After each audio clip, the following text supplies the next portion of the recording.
Assalamualaikum warahmatullahi wabarakatuh. Kembali berjumpa dengan saya Hirsman Arif dari Forum News Network. Meskipun terlambat, saya ingin mengucapkan selamat Hari Raya Idul Adha 1442 Hijriah.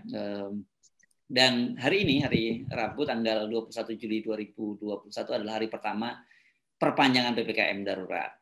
Begitu ya, Bang Said Didu. Tambahannya cuma 5 hari nih, Bang Said Didu, PPKM darurat. Ya, jadi ngambil perencanaan nggak jelas menurut saya 5 hari itu susah sekali membuat perencanaan bisnis. Penjual bakso aja susah itu. Apalagi berapa negara yang ya? harus dibeli untuk menyiapkan Ya, apalagi ya. negara. Ya. Oke, kita lupakan saja karena ada satu hal yang saya kira sekarang lagi heboh soal perubahan statuta dari Universitas Indonesia.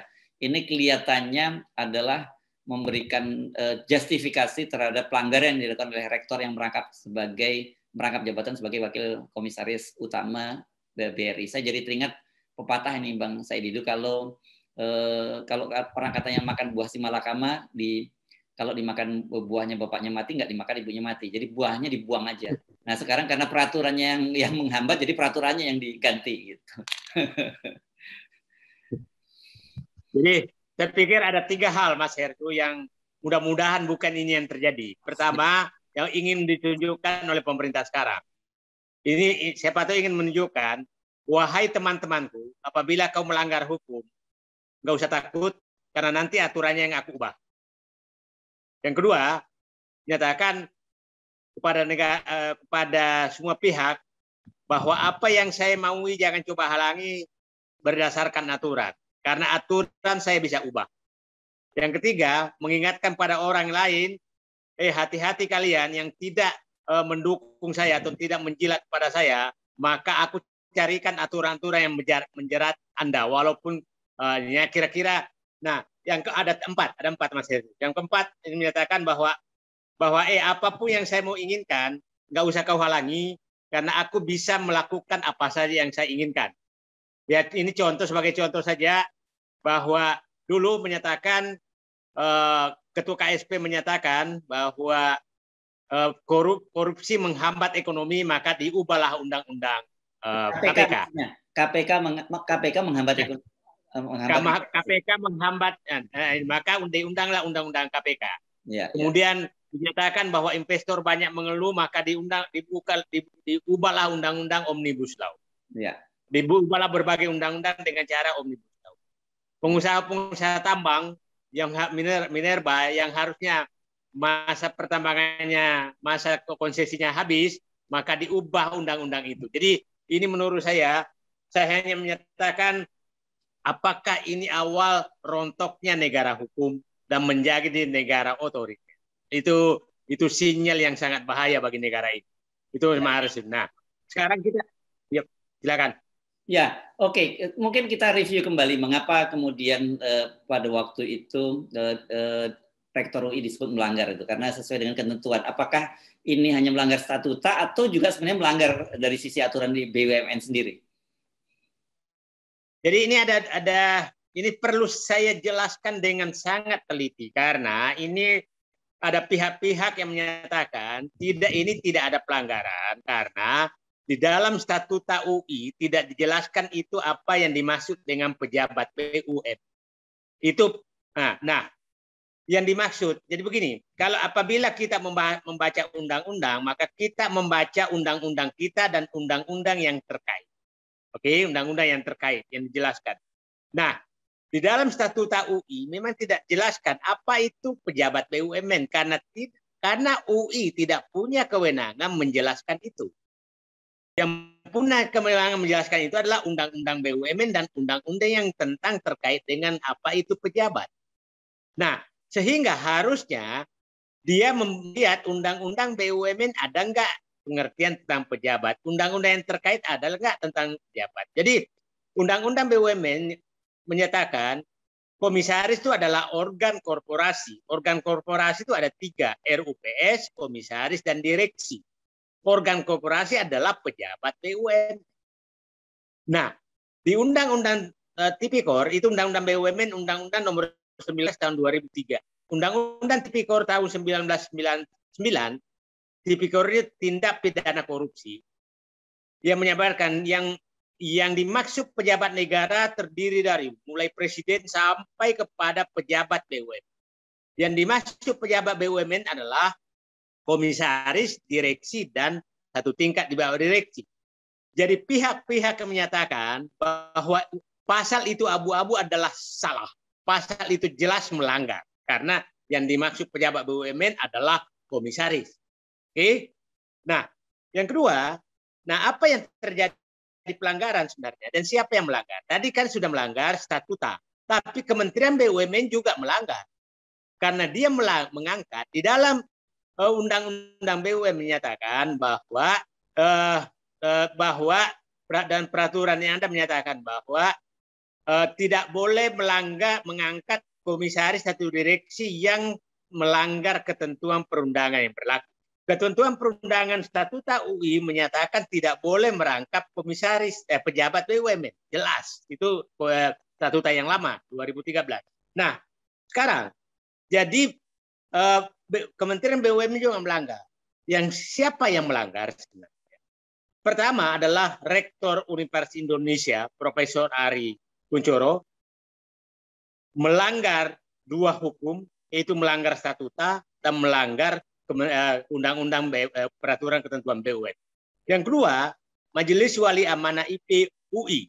Majelis Wali Amanah UI adalah mengangkat rektor dan atau mengizinkan rektor merangkap jabatan yang melanggar statuta.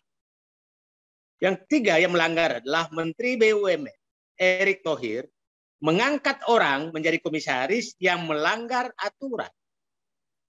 Komisaris. Nah, Pak Erick Thohir melanggar dua sekaligus karena dia juga anggota Majelis Wali Amanah. Majelis Wali Amanah. Jadi dia melanggar sebagai Menteri BUMN, dia melanggar sebagai Majelis Wali Amanah UI. Nah, sekarang kita masuk diubah. Itu kita harus ingat statuta itu 2013 diubah nomor 77 tanggal pengesahannya 2 Juli tahun 2021. Pak Ari Kunchoro diangkat menjadi komisaris wakil komisaris utama BRI. Sebelumnya dia sudah komisaris BNI, tapi belum rektor, masih dekan. Nah, itu seingat saya Februari 2020. Perubahan statuta baru Juli 2021. Oke, berarti sudah lebih 1 tahun melanggar. Dan sudah hampir sebulan dibahas bahwa rektor UI melanggar undang-undang. Nah, tahu-tahu muncul perubahan statuta. Pertanyaannya adalah, apakah perubahan statuta ini menghilangkan pelanggarannya Ari Kunchoro? Menghilangkan pelanggarannya Pak Erick Thohir? Menghilangkan pelanggarannya seluruh anggota MWA UI? Perlu kita tahu bahwa MWA UI itu terdiri dari tokoh-tokoh. Itu ketua MWA-nya Pak Saleh Husin itu mantan Menteri Perindustrian. Periode pertama Jokowi, Bu Sri Mulyani termasuk anggota MWA, Bambang Brojo Suwantri itu juga anggota MWA, banyak sekali tokoh yang menjadi. Nah, tokoh ini kok diam Pak terjadi pelanggaran, gitu. Nah, jadi yang paling sedih saya adalah Mas Hersu adalah Universitas Indonesia. Kita tahu bahwa fakultas yang cukup bagus alumninya adalah Fakultas Hukum dari UI. Tapi sekarang juga diam 1000 bahasa. Nah, problemnya adalah kita kenal Universitas Indonesia adalah yang selalu menjadi motor perubahan dan menjaga idealisme. Tahun 65 yang muncul pertama adalah UI. 98 juga UI. Nah, sekarang dengan rektornya yang punya integritas sangat tinggi, masih orang-orang yang ingat Mahar Marjono apa sekali terkenal, rektornya itu benar-benar penjaga idealisme. Sekarang rektornya sekarang dan seluruh sivitas akademinya diam 1000 bahasa melihat rektornya melanggar, termasuk mahasiswanya. Kemarin tempat diprotes. Nah, oleh bahwa ini terjadi pelanggaran. Nah, sekarang apakah pelanggarannya itu hilang? Tidak bisa hilang, Mas Hersu, karena itu sudah satu tahun lebih melanggar. Orang menyatakan apa hukumannya dengan pelanggaran itu? Menurut saya karena dia pilar kebenaran, tidak ada jalan lain itu harus sanksi yang cukup berat. mungkin orang menyatakan kembalikan saja uangnya. Tidak cukup sama dengan itu. Itu harus ada sanksi yang lebih berat. Nah, saya nggak tahu apakah orang-orang bermoral yang ada di UI itu rela kehilangan nama besar UI hanya demi satu orang rektor yang ada sekarang. Saya berharap bahwa UI menyelamatkan dirinya, menyelamatkan nama besar alma maternya, Bu, dan jangan dikorbankan oleh kepentingan satu orang. Itu Mas Hersu. Iya, ini saya jadi agak menyesal nih menanyakan pada Anda. Saya takutnya nanti Undang-Undang BUMN dan Undang-Undang Tipikornya ikut diubah juga, karena ternyata menurut Anda tadi tetap melanggar juga gitu. Bercanda saja ini saya. Tetapi yang saya ingin tanyakan pada Anda, konsekuensi dari pelanggaran statuta itu apa sih? Ini lebih pada etika, administrasi, atau ada soal lain, ada pelanggaran pidana, Bang Said itu? Jadi saya ingin cerita Mas Hersu bahwa ada macam-macam. Kalau menurut saya, seorang yang melanggar etika, Mas, seorang yang melanggar hukum itu pasti karena terjadi perguruan tinggi berarti etika juga dilanggar. Ingat, plagiat saja orang itu bisa kehilangan gelar, apalagi melanggar hukum. Plagiat saja. Oke, seorang yang diikat oleh etika. Etika itu lebih tinggi dari hukum. Nah, kita masuk ke hukum. Jelas bahwa pengangkatan Pak Ari Kunchoro menjadi Wakumut BRI setelah jadi rektor itu melanggar undang-undang dan tidak sah. Tidak sah. Nah, pertanyaannya, apakah ada pidana di balik itu? Itu kan pasti. Kalau etika sudah jelas, pasti melanggar. Pidananya apa? Pidananya bisa ganti rugi atau bisa kurungan badan. Ya kan, tapi ini saya pikir, nah kalau ganti rugi saja itu enak sekali. Nah, dengan 1 tahun lebih ini berarti kan sudah kira-kira, saya nggak lupa kemarin tantium BRI itu BRI itu adalah penerima tantium dan gaji terbesar di seluruh BUMN. Itu penerima tantium dan gaji terbesar di BUMN. Biasanya kalau puncak labanya, tantiem dari Dirut itu sekitar 24-25 miliar. Wakomut kira-kira 50% dari situ. Berbeda bisa 12 miliar. Wakomut. Jadi kalau 12 miliar, kalau puncak tinggi ya labanya, berarti tantiem saja 1 miliar per bulan. Tambah gaji kira-kira mungkin sekarang dengan macam-macam 200 juta. Berarti kan 1,2 miliar dia terima per bulan. Nah, itu menurut saya kalau terjadi bahwa ini melanggar, maka semua uang itu harus dikembalikan. Semua karena melanggar. Nah, yang problem adalah pasti beliau sudah mendatangi macam-macam.